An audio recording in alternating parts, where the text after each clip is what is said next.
Shugaban Rasha Vladimir Putin ya bayyana a karon farko cewa ya buɗe ƙofar yin sulhu da Ukraine ta dindindin. Wannan kuma na zuwa ne bayan ganawarsa da jakadan Amurka na musamman wato Steve Witkoff a birnin Petersburg. Ganawar ta zama mai jan hankali sosai kuma masana sun ce za ta iya zama silar zaman lafiya na dindindin. Sai dai ministan harkokin waje na Rasha ya ce wannan ba fa abu ne mai sauki ba fa, saboda yana zargin ƙasashen yamma da ƙara haddasa rikicin.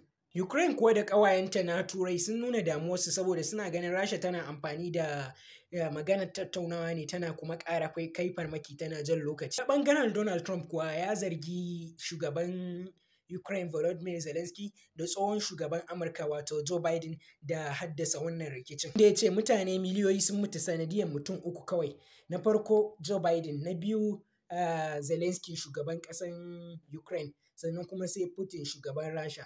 Na kuma soki Zelensky da karɓan makamai daga ƙasashen yamma ba tare da kuma yin nasara ba. Ukraine kuwa ta nuna rashin jin daɗinta kan yadda ake kan tattaunawa amma ba tare da cikakken wakilcinta ba. Lamarin da har yanzu yake sa rikici tsakanin Ukraine da gwamnatin Trump. To har yanzu dai magana fa bata ƙare ba, zaune bata ƙare ba, saboda har yanzu akwai abin tambaya. Shin wannan da gaske ne ko kuma wani dabara ne shi ma da za a ƙara amfani da shi na siyasa don jan lokaci? Ku faɗa mana ra'ayinku a comment section.